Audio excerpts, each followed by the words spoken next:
Well, here we are in London, and AV Smackdown with Chris Netto and Mark Coxon, and me, Clive Couldwell, wearing an exceptionally attractive pair of green glasses, because it makes me look far more serious than I otherwise am.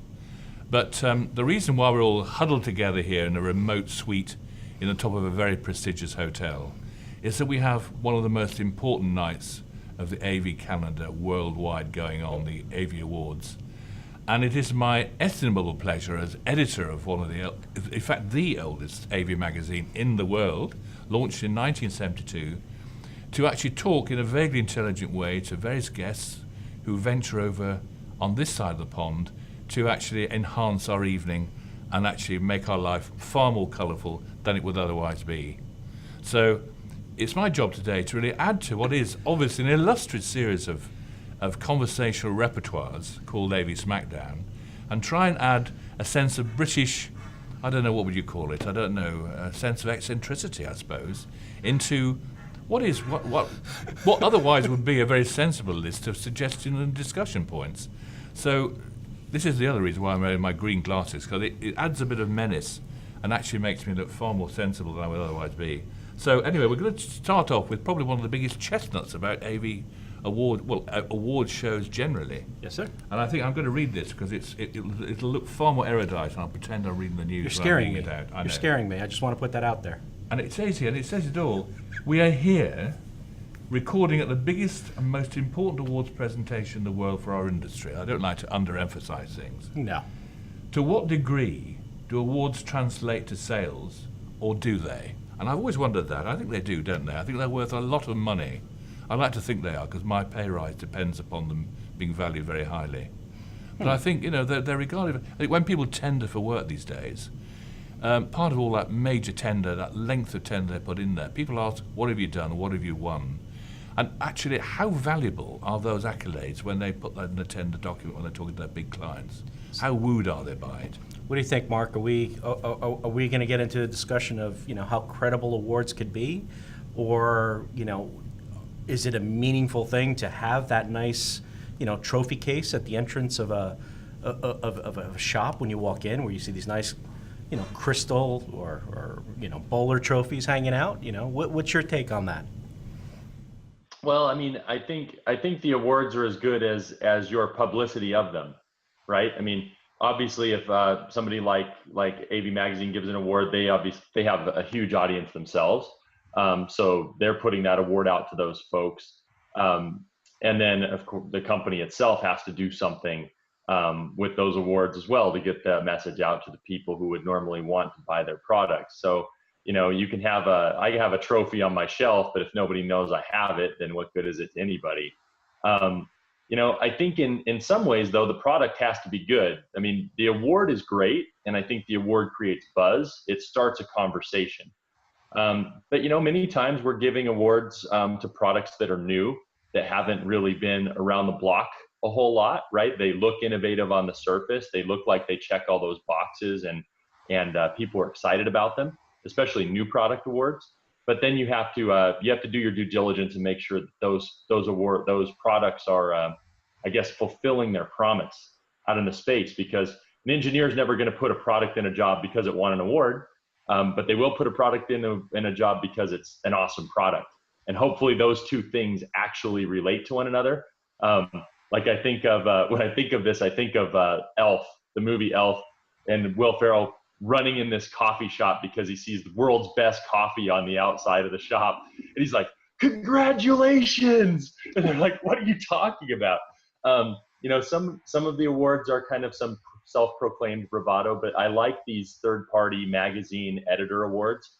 I really think they give some weight, and I think, those type of awards really carry a lot more weight than some of the other things that we see out there. What I think is unique about it, and I'm going to add to what you just said, what I think about what's unique about your awards is that we actually, obviously I don't reside here. I'm in London. I do not have a British accent. I wish I did. It's a great shame. It makes me sound it's a great really shame. Cool if I had that. I would think so. So you have these we're watching this online, and the process that you guys are going through is very unique in the sense that you bring in end users and consultants and engineers and various people from different areas within AV, and that's all taken into consideration. You get your short list based on that. Then you bring in another round, and they're the same population. Now, what's interesting about that is that it's not necessarily, something that like me and Mark will observe, not necessarily the CEOs of the companies. You have different people from different angles in AV, and I think that's important when you're judging these products. Because when I was a technician, I did not care that XYZ product had an award attached to it. It would only win my award if it came out of the box working, and that it plugged into the system that was designed, and that it turned on and worked. So I would gladly give you input on those products. Like Mark said, though, the new products are tough because some of them are just fresh off the production line. Almost to the point where you almost need an award for the 5-year and over. Which one of those products that were awarded 5 years ago are still going strong, and were they merited? That's a very good point, actually, Chris. I mean, we try and go as far as we can with products that probably have been launched for a year and have been on the market. So by the time I get to see them halfway through this process, they've had about 6 months or so. It takes a year, 6 months between announced and being delivered, by which time the product may have changed its spec and so on. Then it's just about hitting customers. Usually, take Barco, for example. ClickShare was submitted a year before it won the award, and it went through an extra year of being in the field before it actually did win and clear the decks, actually, And I think that was advantageous at the time. It was, well, can we get it in, can we get it in? I thought, well, it's a bit too soon. Let's see how it goes on. Now, I think the 5-year rule is a very good one. I think that's very good. I think independence is important, so I would like to think that when people see something's won an award, it's been judged to have been quite a good product. And as you say, the biggest criticism I'm getting at the moment for the last 6 or 7 months from a variety of people is stuff not working out of the box. 2 integrators said that. The big case study we did for Bloomberg recently, that nothing worked out of the box. They really had to work hard to get even the basic stuff doing well, which I found quite disturbing. So it's a very difficult thing to really judge. Do we do product reviews? I'm a former IT journalist. Yes. And we had labs, and we reviewed products, properly. And it's very difficult when you're dealing with an uneven playing field to judge how to review a product in an environment that's a working environment, or do you review it in a lab? And that's always been the problem with AV, reviewing it in situ. So I think that's a good idea. If we could perhaps rethink that, either make it part of the magazine or part of the awards program, think differently about products that have been burnt in or so forth over a couple of years. Oh yeah, a bit like me. I think some of those new product awards, it's almost like the most likely to succeed in high school. Hey, Bob's the most likely to succeed, and then 20 years later, you walk by and the guy's sleeping on the street corner. Like, wait a second, what was that? What did that actually mean? How did we get to that? And did it come true? So yeah, I think that's a great idea. Having a promised fulfilled or a stamp of approval a few years later. Where are they now? Where are they now? That's what we need. An AV award. That'd be awesome. Yeah, that's a very good idea. But after this award ceremony has been conducted in about January, February, we're going to have a rethink about all the categories and not how we judge them as such, although that will probably be part of it, is how we form the categories, looking at the industry and what needs to be looked at. And I think that's probably a very good point. I shall remember that when we have that thing in, because I think you've got something there. Look at that, man. Trademark it. AV Smackdown. Yeah. AV Smackdown contributes to something. There's a bag of sweets. There's a bag of sweets in it for you. Awesome. We're British after all. Uncle Joe's mint balls, I think probably. Too, based on what we're all saying here. I always like awards that are especially if it's a publication. I like the awards that are judged by the readership. Or that are, like Chris said, a unique panel of people that came across. Like, there was one magazine that used to send me every year all their nominees and categories, and they would ask me for my kind of anonymous votes on all the different products in those categories and things as an integrator. I used to get that. Or there are others that are just kind of wide open. Here's a website, and we're looking for who's your favorite collaboration company, who's your favorite video display company, who gave you the best product last year? I mean, I really like those awards that source things from the outside, as opposed to things where, hey, the 4 or 5 people who could pony up some money got consideration, and then they got their companies internally to just go vote, and whoever had the most employees go to the website and click on the product nomination they paid for gets to win. I don't think those really carry a lot of weight in my book, but it's hard to sort those out sometimes, when you're out there. It is, because we're working in a highly commercialized industry as well, aren't we? And it's very difficult to, when people, push products your way. We have a handful of really hardcore users who really say what they think and get themselves in a bit of deep water for saying so. And I really sort of protect those people, and they give them back. And quite often on the rumor mill, I always hear some of the manufacturers discrediting them in order to get them out of the decision-making fray when I get involved with it. So you know where this sort of stuff's coming from. You know when you're hitting the mark, when they're saying the right thing that people don't. Oh, well, you don't need to invite him along to that, or this, that, and the other. You know when you're in the right ballpark. So you actually look for that, little bit of a reaction.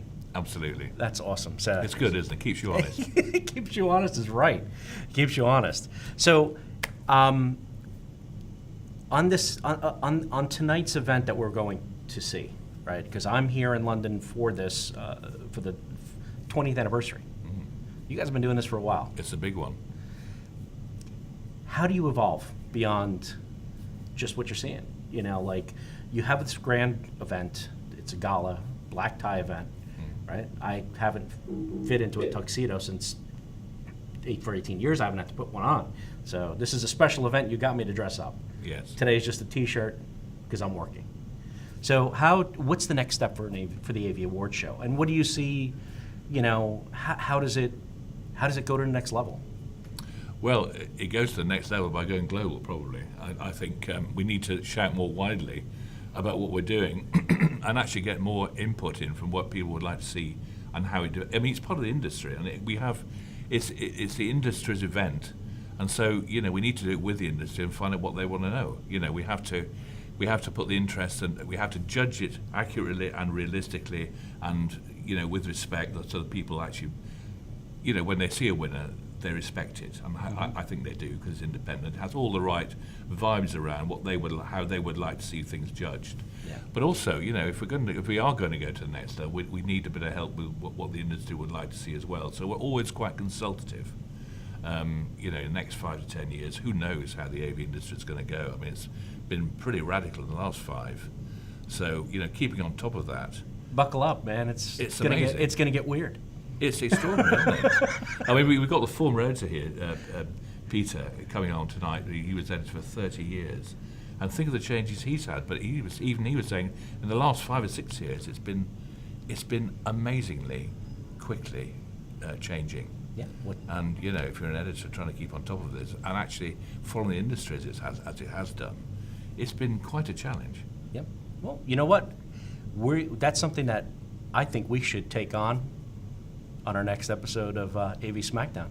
What do you say there, Mark? We table off what is going to be transformative in the next coming, year or 2 or 3? 100%. I'm in. Sir, thank you.